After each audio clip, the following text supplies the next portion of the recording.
By gosh, the lying government corruption business is good here at a very broken system. There is that much content. My gosh, no wonder the likes of Alex Jones has done so well over the last 20 odd years.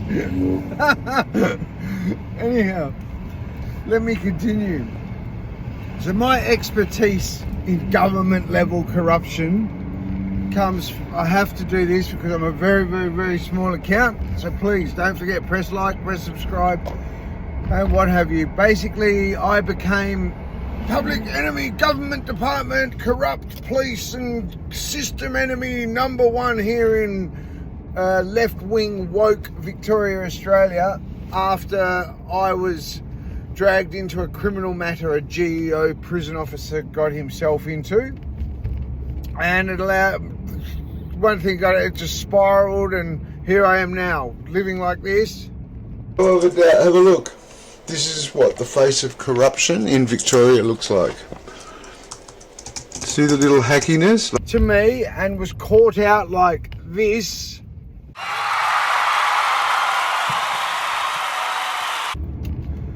Literally an expert at the Orwellian world that they've clearly been training on people just like me, ready to roll out like this.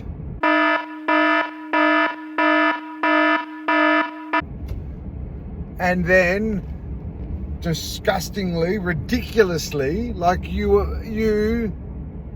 as if them not wanting you to even hear my words isn't insulting enough. The fact that a month earlier they were running with this. Staff is in imminent danger. As Cassidy Moscone reports, there are calls for the Corrective Services Minister to be sacked. Greenock Regional Prison Riots 2018. 10 inmates on the run, the rest on a rampage. The damage bill for taxpayers, hundreds of millions. Tonight, there are fears prisons are set to explode again. About a prison system that, in my state alone, I did one of these the other day, so if you like this type of stuff, please have a listen, share it around. Some of you won't like what I have to say, especially with my stance on drugs and organised crime, but we seriously need change, because what we're doing now is completely not working. And it's not going to work, and things aren't going to get better if people continue just to get fed lies, basically. And which is why we're here at a very broken system doing this. And so please share it around, all that type of internet stuff, so we can literally try and make some proper change, because it is an insanity. We have this. Staff is in imminent danger. As Cassidy Moscone reports, there are calls for the Corrective Services Minister to be sacked. Greenock Regional Prison Riots 2018. 10 inmates on the run, the rest on a rampage. The damage bill for taxpayers, hundreds of millions. Tonight, there are fears prisons are set to explode again. Where they're telling you of prisons broken and chockers and overflowing and rioting and can't afford or can't get staff. We've had literally ghost prison madness in Victoria. We've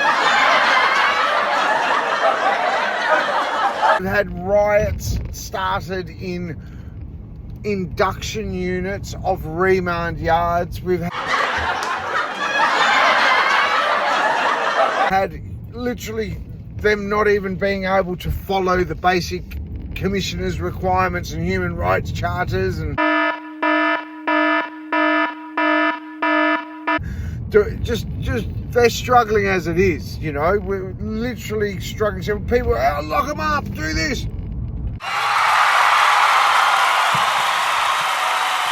Where are you going to put them? Are we just going to warehouse people? That's not who we are, and we should be aspiring for basically, we should want more out of our police, prisons and what have you, and we should want more out of our politicians and more out of our systems, as in our models, our way, our approaches to things, to prevent getting to the stage where we have to do this. That is my whole point. That's my whole shtick. My whole thing is we need to start changing the way we're doing things, because this is insanity. We literally have them wheeling out new technology. We're going to sweep the streets of low-level criminals. And I was told by a prison officer some 15 years ago in Victoria, Australia, that at any given time there is something like 30,000 or what have you. There's a massive amount of warrants that can be executed at any one time. At any given day of the week, they could in effect fill another 30,000 beds or 13,000. It was a significantly large amount. Basically, the reason they don't, and the reason that job, you know, to go around and execute warrants is basically just given to the lower ranked officers still finding their way. There's not a lot of urgency to a lot of it, is because if they were just to stop everything and lock the whole system down, you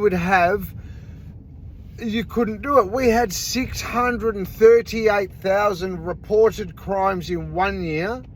We have our entire courts heard 220,000. We have 8,900 adult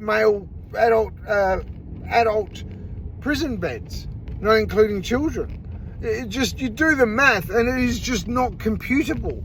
So here we have them wielding out this Orwell existence. First facial recognition cameras have revealed the number of criminals walking among us in Perth. 20 wanted people have been scooped up off the street in just 1 week.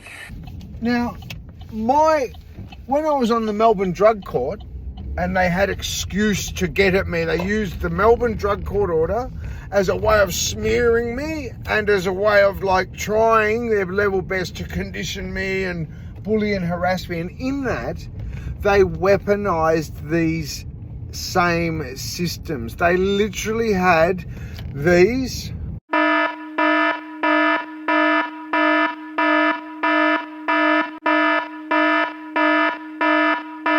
and these installed in my houses, my TVs, after compromise. It's not hard for a police or a government to compromise your house. They can even I'll tell you what they can even do.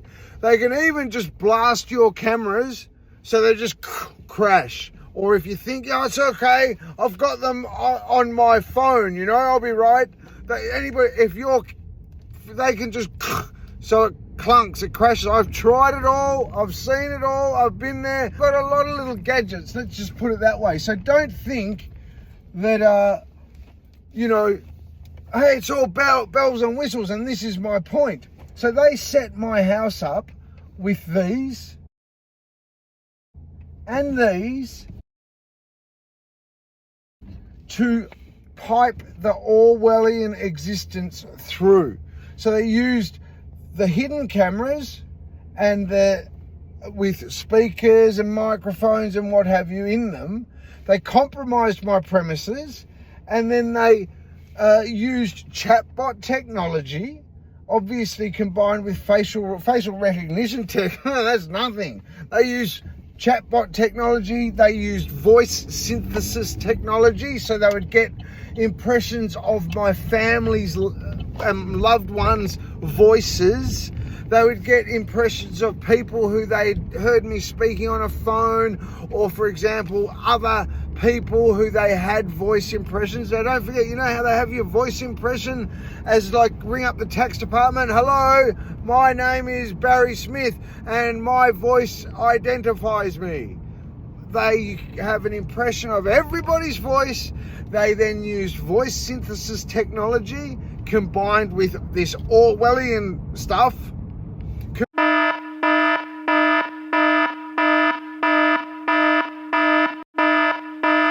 Combined with, in my case, because they were doing it completely illegally and for nefarious reasons to try and bully me into not daring to do what I'm doing here, And this is my point. This is the police officer says here, there's no information to hack. He's like, don't worry, ladies and gentlemen, your data can't be hacked. We're not worried about that. We're worried about it being weaponized against us. We're worried about the same corrupt police officers that led to things like this.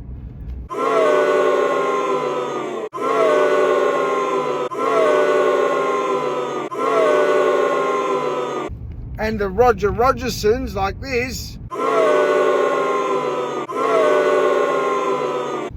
Getting a hold of such a powerful tool, and then obviously everybody can see how mismanaged anything is at a government level these days. So what assurances do we have that it's not going to be weaponized against people and they can say whatever they like? I will stand on any court in anywhere. Anybody, the entire Melbourne Drug Court staff, the entire Victorian government, the entire Victorian law and order system knows they weaponized a form of this AI against me. It was what they did to try to silence me, to try to prevent me from doing this. They literally weaponized this same Orwellian world, this AI, so they could try to use my words against me in the hope of silencing me. Me being me, I just screamed louder. I just did this. Yeah, you want me not to say that? What, you want me not to say blue, blue, blue, blue? That's who I am. Sorry, that's just how I am. And that's how it's spiraled out. I mean, who the heck is any peanut, particularly these days? I mean, they're the most untrustworthy people. We've got more corruption at a government level than Australia has ever seen. And could you imagine a government department, a corrupt cop or corrupt government department having that much power over you, where they're literally installing hidden cameras and whatnot in your house, in your smoke detectors, in your air conditioners, and then using it combined with facial recognition tech, combined with voice synthesizer tech to try and just like bully and harass you? I mean, think about that. Think about how corrupt things are at a government level. We've got Constable Simon Illingworth, who that story didn't get properly resolved. We've got the Lawyer X story. That story didn't get, not only did that story not get properly resolved in Victoria, Australia, that story they spent millions, tens of millions of dollars not going, right, we had some bad corruption there, things went bad, we better try and spend money to prevent that from happening again and getting better systems.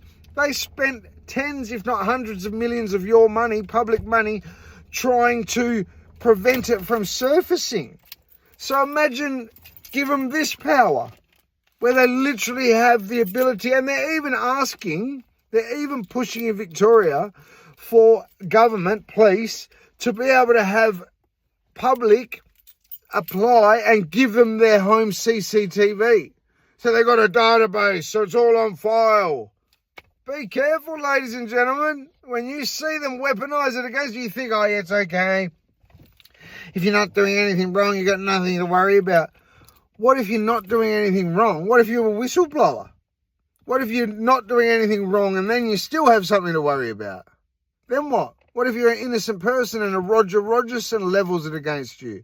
Or like me, you're just a bloke, tripped, fell left, fell into the gutter, got dragged into a criminal matter against one of their own, and it gets weaponized against you. You really want your kids to live in that world? I personally think what we should be doing is pushing for more out of our police, more out of our governments. Stop lying to the public. A lot of you won't like to hear this, so tune out now if you don't like it, but we genuinely need to stop what we are doing with organised crime. That's what we need to do. What we really need to do, don't worry about introducing AIs and whatnot to sweep the streets of the...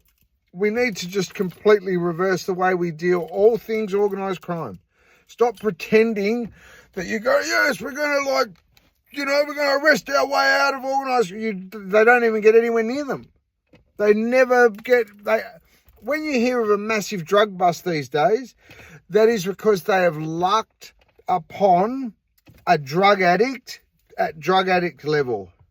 And he happens to have stumbled himself into a decent size operation. That's it. It's always the drug, you know, so I stumbled across a car. Never do they get them.